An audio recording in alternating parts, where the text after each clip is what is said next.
This is the Patriot. Hey, this is Skylar. My name's the Devil's Rejects. I'm the big-time wrestling heavyweight champion, Flex Armstrong. I'm the connected Rusev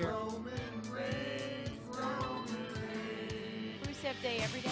It's Rusev Day every day. Exactly. And you're watching the Wrestling Connection. And you're watching Wrestling Connection. And watch the Wrestling Connection. You're watching the Wrestling Connection.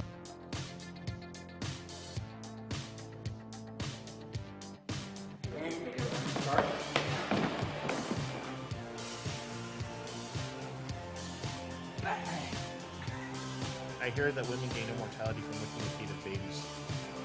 What? Say. Be connected, get connected, and stay connected, brothers. Allison. Hello, Allison, and welcome to the Be connected, get connected, stay connected. Let's get the big, of course, with the official presentation. Thank you. Get connected, be evil, or die. Moving on. Be connected, get connected, stay connected.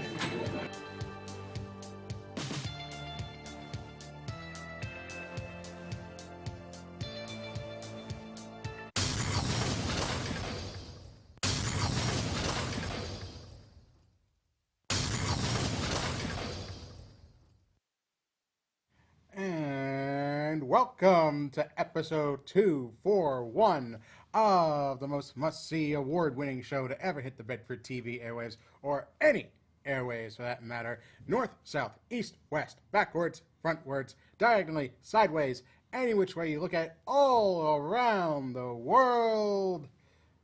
The best show stateside or worldwide, the Wrestling Connection.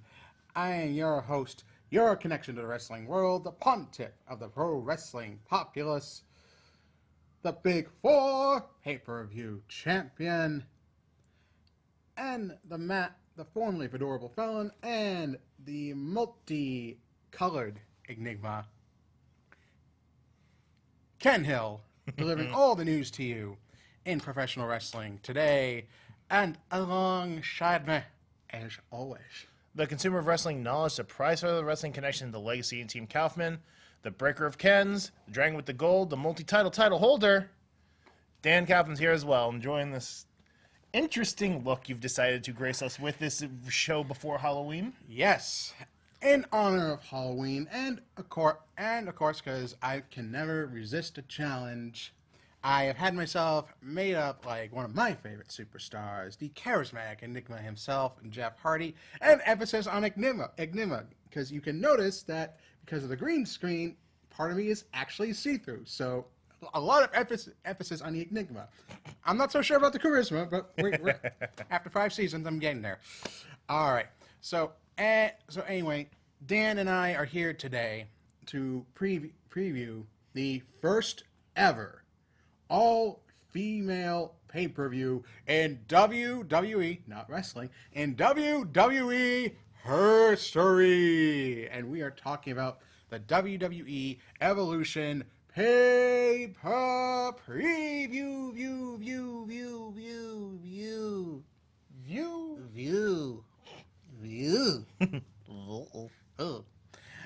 Yes, anyway, the WWE Evolution pay-per preview, of course, WWE's first ever all-female pay-per-view contribution.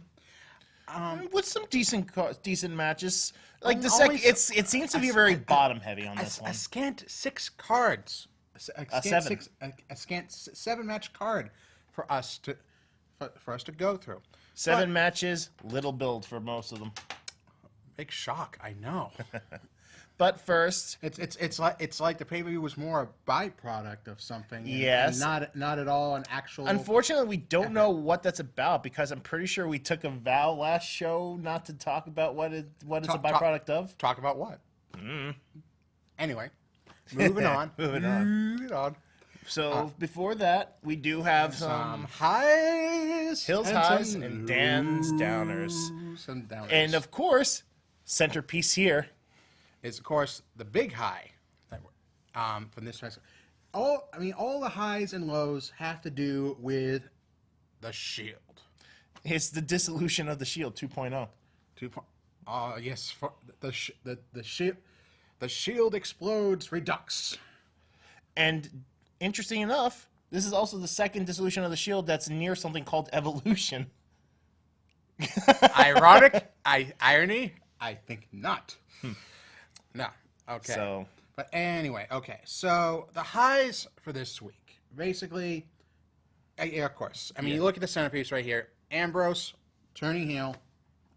We knew it was coming. It was something that we had been predicting for months. We didn't know when it was going to go down. We just knew some shape or form it was going to involve the Shield falling apart. Yeah. And lo and behold, that's exactly what happened. Now, of course, this happens after the tag team championship match between the two remaining members of the Shield here, Dean and McIntyre Seth, and Dolphintire. And Dolphintire, Dolph. And Drew McIntyre, and you'd think this happened. They must have lost. That's what happened. No, this happened after they won. They won. They straight up won. Not only this win also marked a brand new record for Seth Rollins, the first person in WWE history to be not only a two-time multi-title holder at the same time, but the first time he did it was with the world champion and the U.S. champion. This time with the tag champion and the IC belt. No one's ever done that before. Wow. Yeah. Wow. And of course, the first time he was a heel, and this time he's a face. Is there no record he hasn't broken so far? Well, he's won our hearts. True. Yeah. And of course, the reward that he gets for doing so is a dirty deeds in and out of the ring. First in the ring, then onto the concrete floor.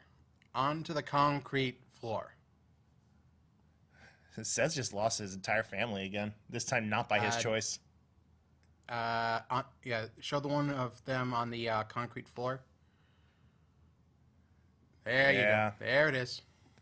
I love Seth selling on this. Now here's the thing. Here's what I loved about all this, and this is Ambrose's underrated strength, is that you have to look at his facial expressions.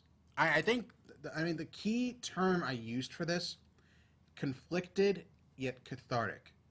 Like, you could tell, like, part of him even couldn't believe he was doing this. He couldn't believe he was doing this. He almost didn't want to do this. After the first time he did dirty deeds, he didn't immediately go after another beatdown. He was literally had his head on the ground, slamming his fists into there because he's like, "Why did I do it?" He was grasping it. He was grasping his hair. He didn't know what was he thinking? What was it? It was almost like he heard Michael Cole going, "Not on this night," and he's thinking about it, and yet it had to be this night. Exactly. It was all sold so perfectly. I mean, Michael Cole sold it on commentary. Ambrose sold it in the ring, just the way he was expressing stuff. It all came, for once, a turn came together so well, because it was so very shocking.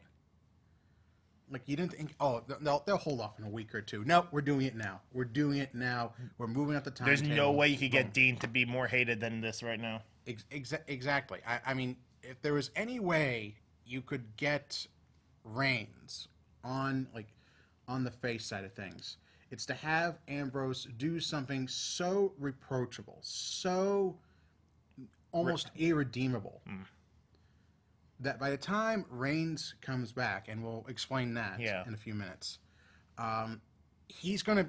everyone is going to be rooting for Reigns to just take it to Ambrose.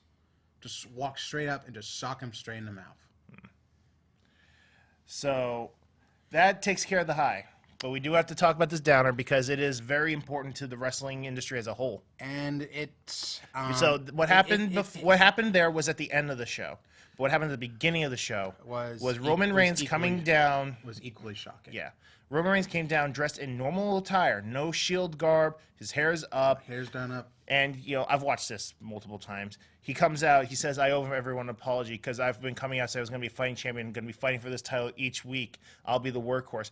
And I can't do that because my real name is Joe, and I've been living with leukemia for 11 years, and it has returned." And the thing is, we all had to look this up. Because I honestly never knew. No one except a few select individuals in the back even had a clue what he was going to say until he said it. Because I had to look deep into this. I did a lot of digging to find out that that Roman Reigns, that Joe in Hawaii, was actually diagnosed with leukemia At age 22. At 22.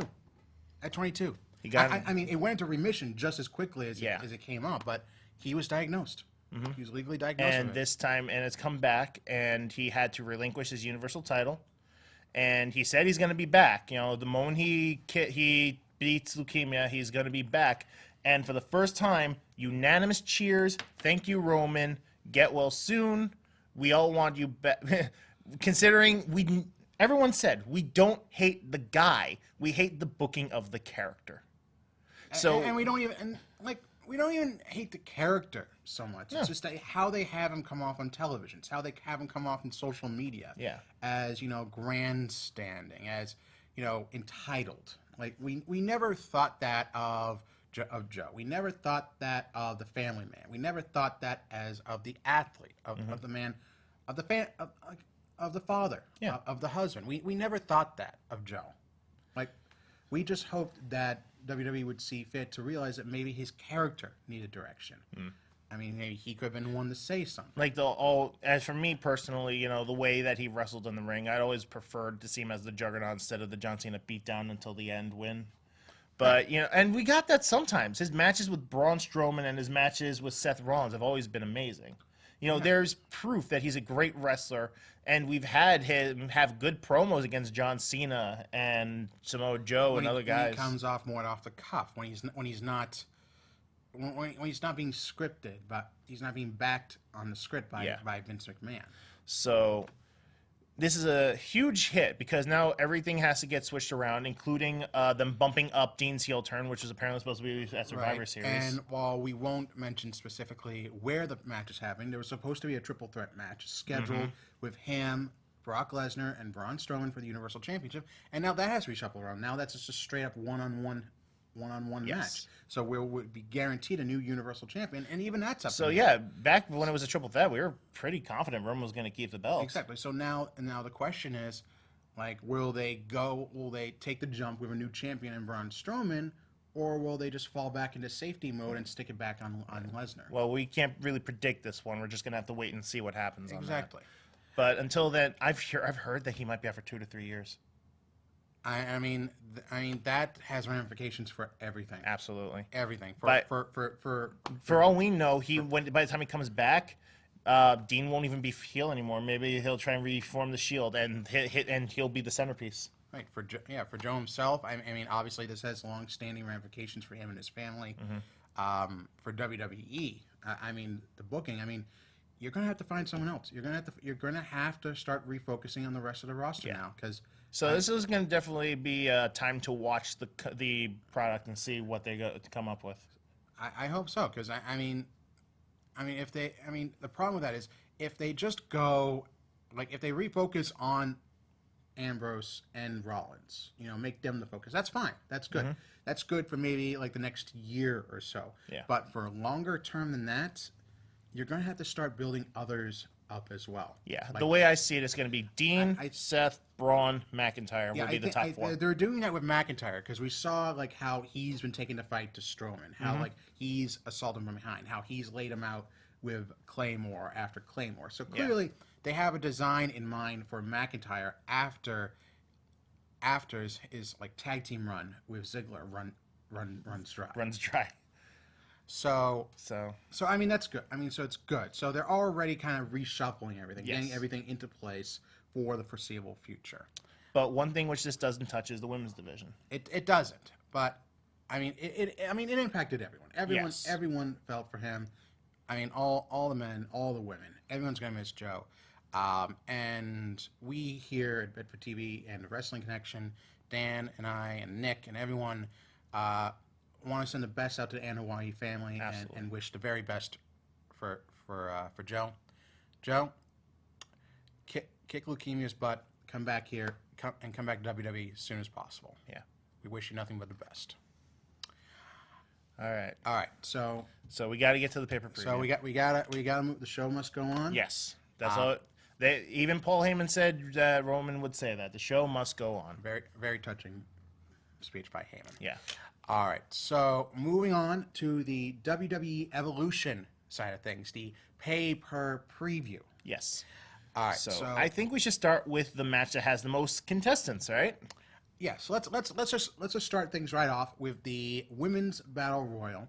Now we don't know exactly who the entrants are going to be. We know it's going to be. They did mention there's like 20 of them, and they 20. did. I think they did mention online a good chunk of who they They are. mentioned a good chunk, like of course Asuka, Naomi, Lana, Alicia Fox, A returning Alundra Blaze, Medusa.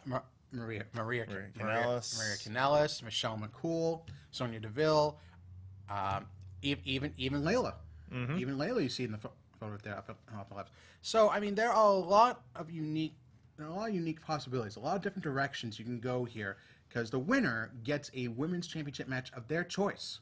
So this works out just like the Royal Rumble. They get a women's championship match of their choosing, not just specifically on their brand. So they could jump from one brand to the other. So this actually does, while it hasn't been built up very well, the stipulation opens up some very intriguing possibilities. Yeah. I mean, you have Asuka win; she could just jump right back over to Raw and challenge Ronda Rousey. I mean, whew, imagine that. I mean, you could have Sasha Banks win and come over and challenge Becky Lynch or Charlotte. Ooh, we could, but Sasha's not going to be in the match because she already is in another one. True. So, Oh, I mean, you never know. it's possible, I suppose. So for now, for our battle royal predictions, unlike the Royal Rumble where we choose the four corners, this time we're just going with 2. It's because they said specifically they're going to be 20. Yes. So I think we feel a little more confident just going with. Well, okay. Do you want to do 2 picks or 3 picks? 2. Let's go with 2. Let's go with 2. We were talking 2 before, so. All right. So first, of course, as always, when it comes down to these sort of picks, first pick, if you get it right, gets you 2 points. Sorry for all those out there in England. 2 points.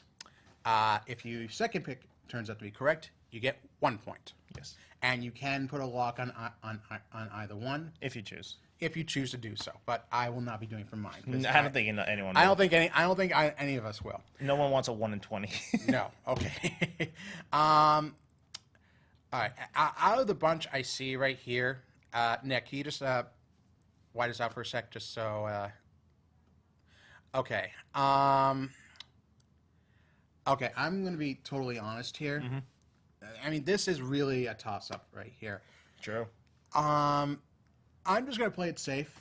I'm going to go with Asuka for number 1 because she usually seems pretty good at winning battle royals. Very true. Of course, her Royal Rumble win at 2018 earlier this year. And I'll go with Ember Moon for my second pick. I mean, just because I mean, I'm sure It'd be a rematch that they never came. I mean, we could end up seeing an underdog take it all. I mean, for all we know, I mean, Maria could win for all we know. True. So, but she seems pretty wrapped up on 205 Live with her husband Mike Kanellis. So, yeah, I'm gonna go Asuka 1, Ember Moon 2. Okay, it's kind of funny because I was going Ember Moon 1, Asuka 2. That was what I was thinking because the way I see it is Asuka will dominate and then we'll have the Ember Moon, confrontation. Either that or Ember Moon will just get her by surprise and get her out. Because I see Asuka staying on SmackDown because that's what they have. Their little tag team with Naomi. And I would like to see Ember Moon take on Ronda. I love Something to actually build up to a feud for Ember Moon to actually have. for Survivor Series And or maybe later on at Royal Rumble. And it'll have Nia getting angry because she wanted a chance to go back into it. Right, maybe get mixed up into it, and like we could see a triple threat. So that'd be really good. James went with Asuka first and Selena Vega second. Interesting. So Selena Vega, really? Well, yeah. You'd think like Asuka has it, she's all happy, and then they pull the Santino. She shows up from under the ring or something like that. But Santino lost. Yes, but he would still be there. Right. So who knows? Or hell, you could have the Baron Corbin the Gold Conquistador situation. I'm sure. And Allison went with Nia first and Asuka second. Well, so all of us have Asuka's in there. Asuka's factoring in there somewhere. Despite the way she's been booked, we all still see her as a very, very big threat. Right. Okay. So after that, we have another multi-man match, A multi-woman match, multi-woman match. All right. We have a 6-man. Six-woman. See, you got It me. sucks. See, you got me doing 6-woman tag team match We have the Boston Hug Connection, Sasha and Bailey. Sasha and Bailey plus one, as usual. Plus Cat. Plus Cat. Plus Kitty. With Natalya versus the entirety of the Riot Squad. Yes. So, really, the way they've tried to build this up is basically just the Riot Squad's been causing all sorts of disasters on Raw, you know. True, but the thing is, tearing up the locker room, spraying ketchup and mustard everywhere. Oh, knocking a cameraman's camera off. It's madness, I tell you, madness. The only real problem is that this match has been done so many times on Raw. Can't really get that excited for it unless they're actually gonna do something interesting. Well, okay, so I mean, when you look at these like 6-person tag matches, you kind of err on the side of the more, together group, the more unified front here. Okay. And so I gotta go with the Riot Squad. I mean, because I imagine there's gonna be some sort of miscommunication here. Plus, I find it kind of odd that Natalya is just kind of sitting out of her best buddies match with Ronda and everything. So I imagine that she'll probably factor in somewhere, like not in the ending, of course, which means I have to, yeah. But probably after this, actually probably set up her next feud. Well, considering the fact it's probably going to happen earlier in the card, she can come out later. True. So you're going with the Riot Squad. I am apparently on an island because I'm going with Sasha, Bailey, and Natalya. And everyone else. Everyone else. James and Allison all went with the Riot Squad. There you go. So, I see Sasha just came back. Her and Bailey are considered trendsetters. So maybe they give them the feel-good moment for the first ever pay-per-view. Let's just hope your pick isn't obsolete. Of course you would. I had to get. I had to get one in. You did, absolutely. All right. He didn't delete. He obsoletes. Okay.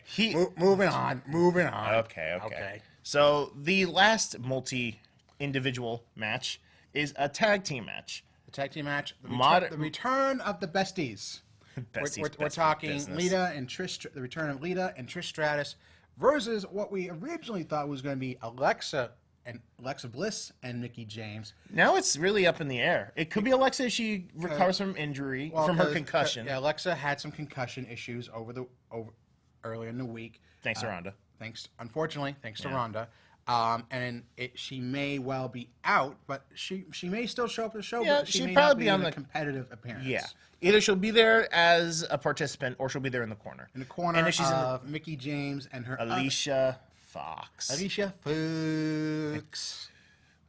They really should have no one to introduce them. I could probably. From behind the scenes, so you don't see the man. Alicia.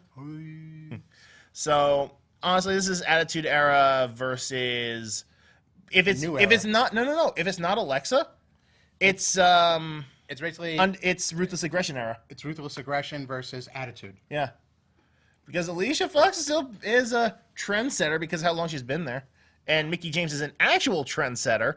She's a trendsetter that makes Lady Gaga blush. But in the end, it's Ruthless Aggression or Attitude. Like if you're going for the feel good moment, I'm going with Trish and Lita.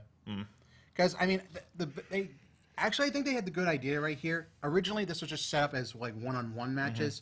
Lita versus Mickie, Trish versus Alexa. I think they did the smart thing. Clearly, Trish and Lita are not they're not full-time workers they used to be. Obviously, they've practiced, I'm sure, but I don't think they'll have the stamina. Right. So I think a tag team match was a better idea. Kind of hide that particular flaw.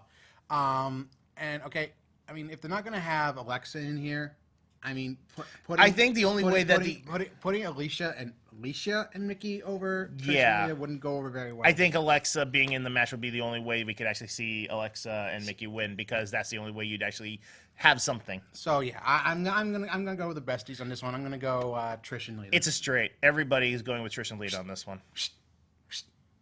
Yet no locks. You know what? No.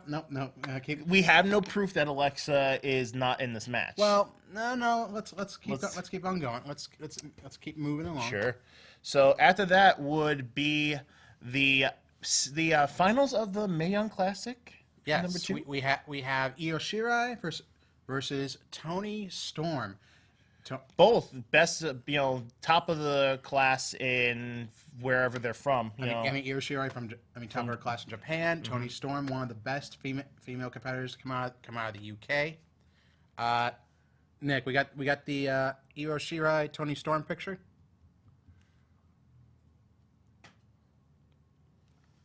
There. Oh no, Nope. Io Shirai, Mae Young Classic. Io Shirai, Toni Storm.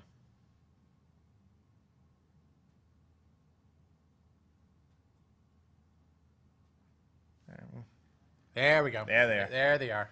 So, all right. So now this one is intriguing because Toni actually came up in the semifinals in the inaugural Mae Young Classic. She came up short against the eventual winner, Kairi Sane. So this is really kind of a redemption story for Toni to make it to the finals and win and get a future championship opportunity. Now for Io Shirai, this has been just as long a journey for her, and I mean, there's already so much intrigue that's been built around her and of course her fellow Japanese competitor, Asuka. So I mean, there's a lot of potential there. I mean, with Io I call her Io Shirai. With Io in NXT, you have her, you have Kairi, you have Asuka. Three of the best in the world that were considered that long before they came to WWE. And imagine if they signed Meiko Satomura. Oh God, that'd be amazing. Oh goodness. Me personally, I see Io Shirai as the best female competitor in the world. Period, hands down. Above Asuka, above Kairi, all of them. Even above Maya Yim? Yes, even above Maya Yim. Dang. Io is incredible. She is. And for that, obviously, I'm going with Io Shirai. I'd say so. I mean, if they want, but you have to remember, Toni will be part of the NXT UK division. They might want to put her over if they want the UK to be seen credible. Well, I think Toni could be a great figurehead for the women's division in the UK. I mean, if she were to win and they say, okay, we're going to crown you the first ever UK women's champion, I mean, that would be a very intriguing jump. I think that'd be a great twist. Saying, okay, you won the tournament, here you go. Here you go, you won. And then that will create a lot of opportunity on UK women's division because a lot of women will probably come out and say, "Oh, I object to this. How could she just be given a championship without having to earn it first?" See, there you go. There's your opening, right? Okay, so you know what? I'm gonna go opposite. I'm gonna go Toni Storm. Nice. I think there's just a lot more intrigue if Toni comes out with a win right here. All right. James and Allison are also going with Io Shirai. So, because personally, Allison, I've shown Allison Io Shirai, so she knows what Io Shirai is. She's never heard of Toni Storm, unfortunately. So, I mean, I'm on the island this time. Yeah, there you go. But we are talking about the finals of the Mae Young Classic 2. So why don't we talk about a rematch of the Mae Young Classic 1? Here we go. Big time rematch. NXT Women's Champion Kairi Sane versus Shayna Baszler. So this one.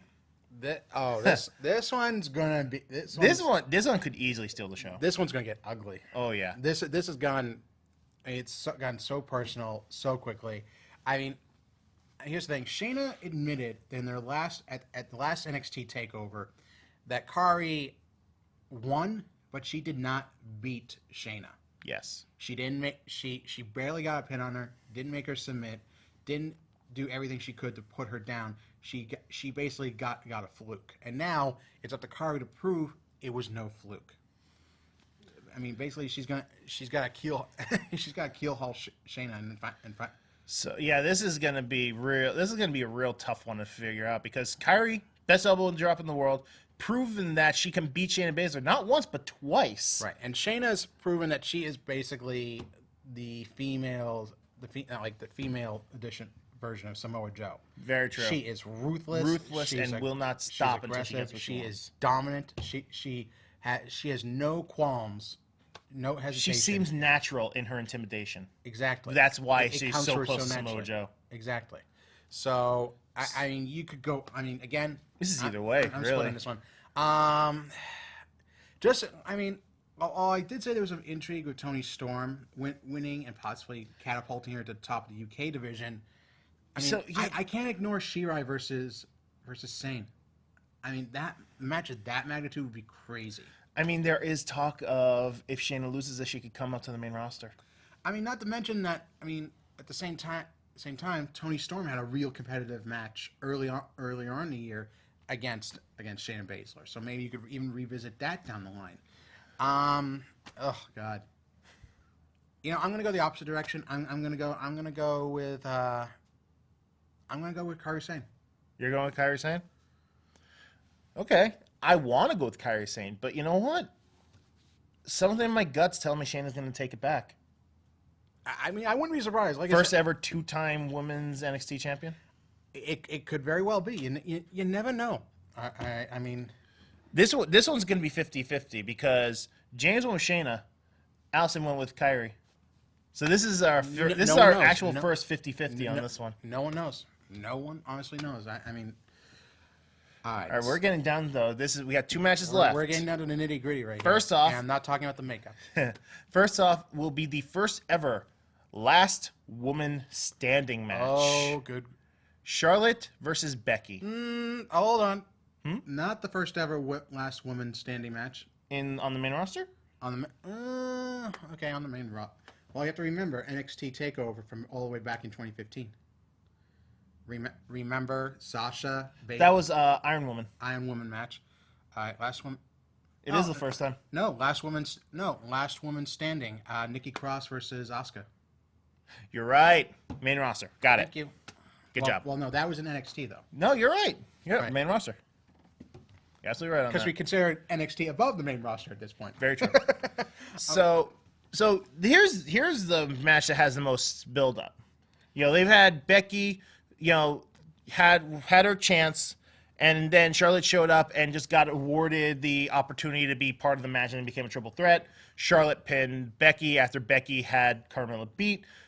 Becky lost her mind, attacked Charlotte, and then Becky became the cool heel while Charlotte became the... Well, actually, more... I mean, the crowd just refused to accept the fact that she was a heel. They accepted more as like a bitter anti-hero. Yes. Basically, I mean, She's the cool heel. She's the Razor Ramon. She lashed out at Charlotte. She's lashed out at the fans. The fans still cheer for her though. Absolutely. I mean, they asked, "Did you ever really support me?" And the crowd said yes. Yes. And she was taking it back because like she couldn't like she had to try and like keep her cool, but at the same time, okay, you're not gonna get the crowd to turn against Becky. Like, I will say I do miss her old attire because I love the way she looks when in the garb she always comes out. But the way she holds herself now. Yeah, the steampunk, the goggles, the Laura Croft shorts. But the way she carries herself now, it is on another bold, level. She's confident. I mean, she's outlandish in the way she talks. I mean, just the way she came down on Edge during the cutting edge. Get out of the champ's ring. Careful not to hurt your neck on the way out. Wow. But now that's Seth Rollins' confidence. Yes. That's how bold she is now. How do you know that you're a good heel? Attack Edge. That's I mean where Rollins threatened Edge physically, she scorched him verbally. Yes. And you don't often get one over on the Rated R Superstar. Very true. So the first match, while Charlotte was champ, Becky got the surprise power slam pinfall win, and then next you had you had Charlotte winning by disqualification. Becky whipped her with the belt. Next was a double count out. So now we need to have a definite ending. So last woman standing. So you really can't get much more definite than this. So not much more so. I mean, there's Hell in a Cell, but this is definitely what you would call like the climax of a feud right here. Yeah. So who takes it? Well, look, I think just Becky's on such a roll. If you take the title off her, don't forget Charlotte's submission finisher is a leg-based one. She can't incapacitate her legs. Yeah, so basically just have her locked in, and then like basically just like until when the 10 count, like the 8 count comes up, unlace, get up, and then boom. Kip up, 1, 2, count to 10. There you go. But I mean, at the same time, Becky will probably be way more vicious and probably use foreign weapons more often than Charlotte. And here's the thing: even if she were to lose, I I hate to see them just do it like, okay, Charlotte wins here, but then Becky wins the rematch, and that's the end of it. I mean, I hate to see it go like that. That she has to win the title back on just a regular show. I mean, if you want to have the first women's, you need to kick it off with something big. And this is like, this I consider the main event. I know what the actual main event is. It sucks. But all respect to Ronda. Yeah. But this, I think, is the real main event right here. This is the real. I think this, along with the NXT women's title match, could be the show stealer. I think the Mae Young Classic 2, the rematch for Mae Young Classic 1, and this would probably all three of them have chance. Those are the three matches I think people are going to be looking out for, along with Ronda and Nikki. Yeah, but that's for a different reason. We'll elaborate on that in a few minutes. So who would I go with? I got to go with Becky. I just can't see them taking the belt off of Becky after how well. I can see them do it, but I'm also going with Becky. I want to go with my heart on this one, and I think Becky's earned this. And I'd like to see what else she can do, because I'd like to see her go up against faces and heels alike. Right. So I think there's a lot more potential for how the SmackDown Women's title moves forward if Becky wins. Yes. Unfortunately, that also means we're going most likely going against the planned WrestleMania match, Charlotte versus Ronda. Well, they were also talking about that. I mean, pardon us for a sec. I mean, they also mentioned that they may very well go with Becky versus Ronda instead. And I think, you know what? Why not? Like, I mean, you want to have like the biggest heel going right. I mean, here, what could Becky say that would really get Ronda riled up? Rag on her mentor, Rowdy Piper.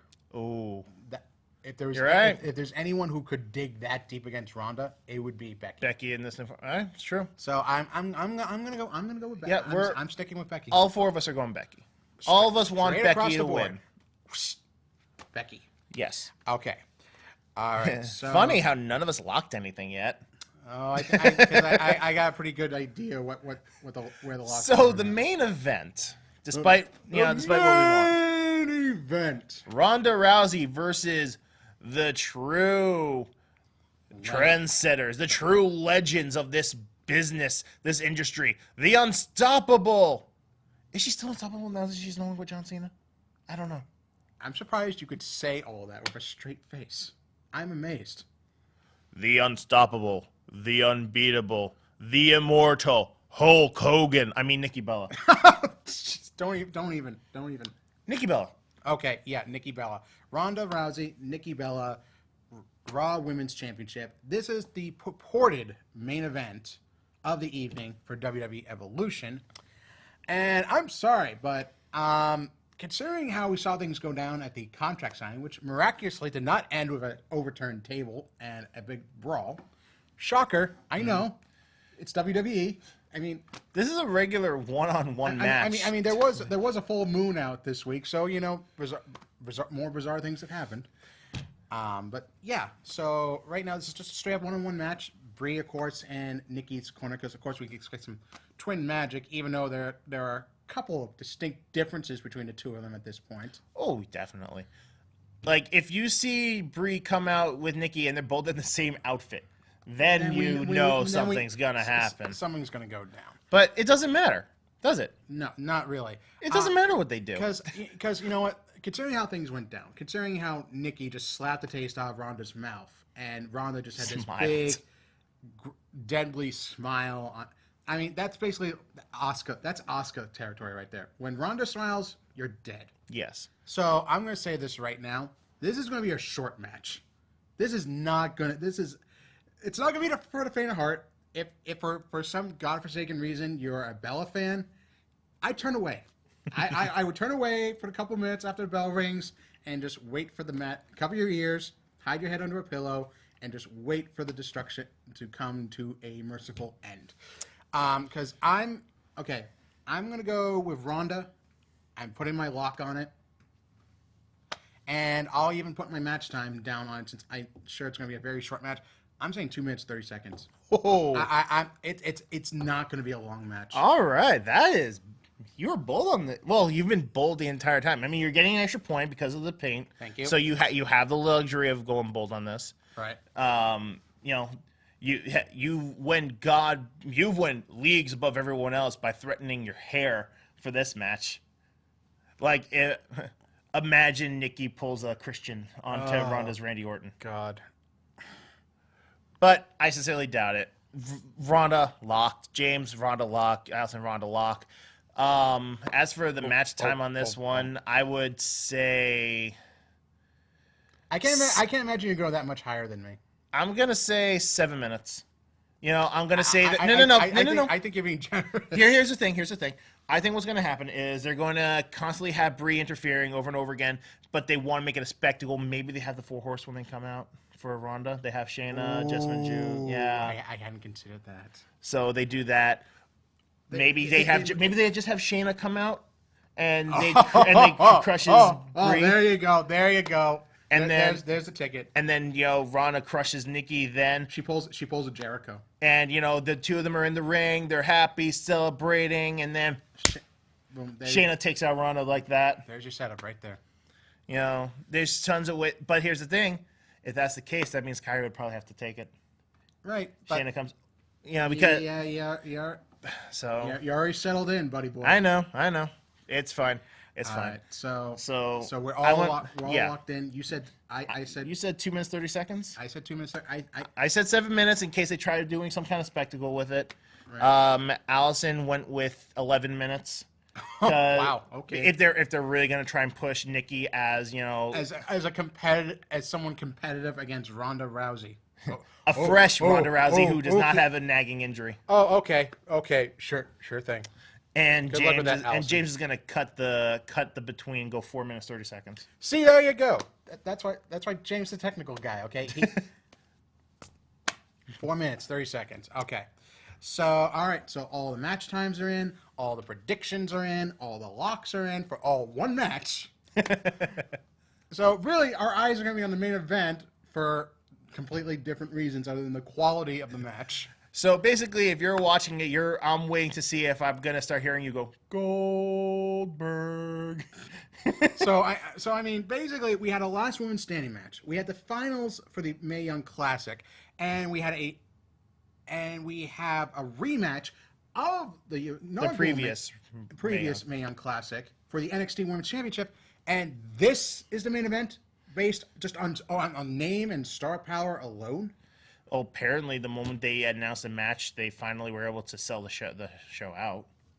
I mean, forgive us, we're not we're not the casual audience that will buy out your ticket seats. We're the hardcore wrestling fans who've been watching and want to see the best matches that they can offer. In case you didn't need more proof that we're hardcore wrestling fans, okay, yeah, okay.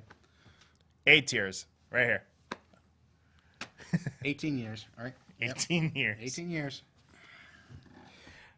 Sad. You know what? Not just true. It's not sad, but true. It's true. It's true. It's true. Darn it. All it's right. Darn true. Thank you. All right. So, like I said, everything is in. Everything is all set, locked, and loaded for this Sunday, WWE Evolution. I believe the start time will be 7 p.m. Eastern Standard Time. You just head to the Wrestling Kennection website, thewrestlingconnection.com. Head over to the pay-per-preview section, and you'll have all the live, up-to-date WWE Evolution pay-per-view coverage. Remember, the first WWE Women's pay-per-view in her story. Don't forget it. They made sure we wouldn't. Exactly. So 7 p.m. Eastern Standard Time this coming Sunday, and of course we will be here next Friday. And depending on how the main event goes, I may or may not be shorn of my glorious dark ebony locks. All right, but in the meantime, I am the charismatic, ghostly enigma, Ken Hill. He is Dan Kaufman. We are the Wrestling Connection. We want to wish you a safe, happy weekend, a safe and happy Halloween. Mm-hmm, definitely safe. Be safe and wear reflective clothing.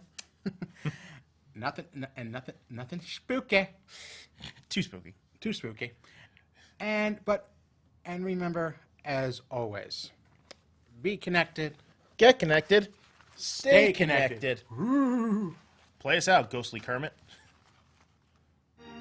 I've heard it too many times to ignore it.